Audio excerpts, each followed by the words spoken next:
Hello students, আমি তোমাদের প্রিয় নীতিশ স্যার জ্ঞানজ্যোতি কোচিং সেন্টারের পক্ষ থেকে তোমাদের প্রত্যেককে জানাই আরো একবার স্বাগত।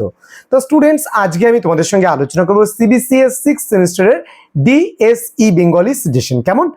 ডিএসই বেঙ্গলি সাজেশন আমি তোমাদের তিনটে পার্টে দিচ্ছি।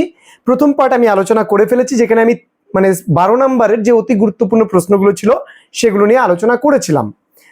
6 মার্কসের প্রশ্নগুলো নিয়ে পার্ট 2 আলোচনা করেছিলাম। আজকে আমি পার্ট 3 আলোচনা করব অতি গুরুত্বপূর্ণ তোমাদের 3 মার্কসের প্রশ্নগুলো। এবং এই 3 মার্কসের প্রশ্নগুলো কিন্তু আমি প্রত্যেকটা প্রশ্নের উত্তর তোমাদের বলে দেবো ইউটিউব চ্যানেলের মাধ্যমে। তার জন্য তোমাদের করতে হবে চ্যানেলটিকে সাবস্ক্রাইব করে পাশে থাকা বেল আইকন অল প্রেস করে দিতে হবে, যাতে নেক্সট টাইম থেকে আমি কোনো ভিডিও আপলোড করে তার নোটিফিকেশন তুমি সবার আগে পেতে পারো। তোমরা যদি ভাবছো যে অনলাইনে আমাদের কাছে নোটস নিতে চাও, তাহলে সময় নষ্ট না করে আজই যোগাযোগ করো আমাদেরই অফিসিয়াল নাম্বার ডেসক্রিপশন বক্স থেকে নিয়ে। আমি তবুও একবার বলে দিচ্ছি 6295916282 এবং আরেকটি আমাদের নাম্বার রয়েছে অফিসিয়াল নাম্বার 7076398606। কেমন? চলো শুরু করছি আজকের ক্লাসটি। প্রথম প্রশ্ন, কারাগার নাটকে কতগুলি গান রয়েছে? গানগুলি কে রচনা করেছেন বা কে বা কারা রচনা করেছেন? ওকে, কারাগার নাটকে মোট কতগুলি গান রয়েছে এবং গানগুলি কে বা কারা রচনা করেছেন?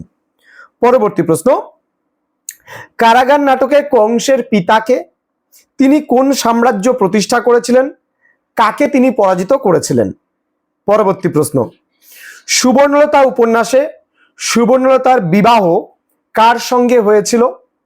তার স্বামীর পেশা কি ছিল এবং তাদের বাড়ি কোথায় ছিল?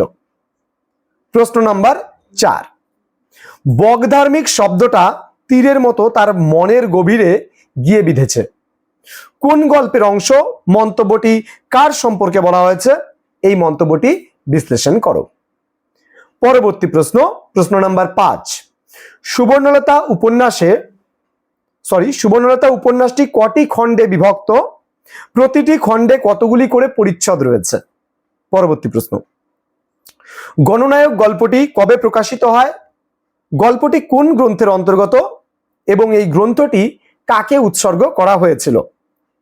পরবর্তী প্রশ্ন, প্রশ্ন নম্বর 7, সতীনাথ ভাদুড়ীর যে কোনো 3টি গল্পের নাম উল্লেখ করো। আবারও বলছি, সতীনাথ ভাদুড়ীর যে কোনো 3টি গল্পের নাম উল্লেখ করো এবং 3টি চরিত্রের নাম লেখো। 8 নম্বর প্রশ্ন, কারাগার নাটকে 3 জন কারারক্ষীর নাম লেখো। ওকে, কারাগার নাটকে 3 জন কারারক্ষীর নাম লেখো। পরবর্তী প্রশ্ন, আশাপূর্ণা দেবীর সুবর্ণলতা উপন্যাসে আশাপূর্ণা দেবীর সুবর্ণলতা কোন গোত্রের উপন্যাস? এই উপন্যাসের 3টি চরিত্রের নাম লেখো। খুবই গুরুত্বপূর্ণ প্রশ্নটি।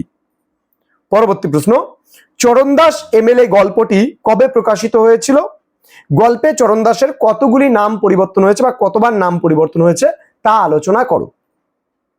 পরবর্তী প্রশ্ন, পত্রলেখার বাবা যে গল্পটি রয়েছে সতীনাথ ভাদুড়ীর, সেটি কবে প্রকাশিত হয়?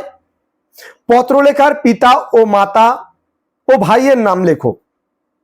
12 নম্বর প্রশ্ন, চরণদাস এমএলএ গল্পে কাকে ভয় করেন চরণদাস? সেই বিষয়টিকে কি কি বিশেষণে ভূষিত করা হয়েছে?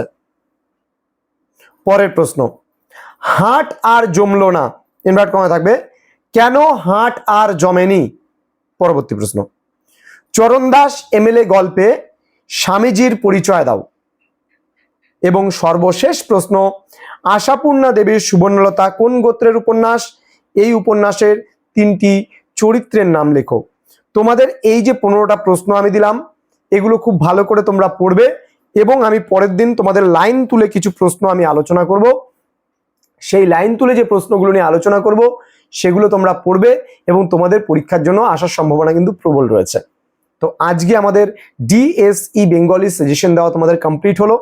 তো তোমরা আমাদের অফিসিয়াল ওয়েবসাইট ভিজিট করো, সেখানেও কিছু প্রশ্নের উত্তর তোমরা পেয়ে যাবে। এবং তোমরা অনলাইনে আমাদের কাছে যদি পুরো নোটস পত্র পেতে চাও এবং আমাদের ডাউট ক্লিয়ারিং সেশন করতে চাও, তাহলে অবশ্যই যোগাযোগ করো আমাদেরই অফিসিয়াল নাম্বার ডেসক্রিপশন বক্স থেকে নিয়ে। দেখা হচ্ছে খুব তাড়াতাড়ি পরবর্তী ক্লাস নিয়ে তোমাদের সঙ্গে। তোমরা প্রত্যেকেই ভালো থেকো, সুস্থ থেকো। Thank you so much. Thanks for watching after all. Thank you.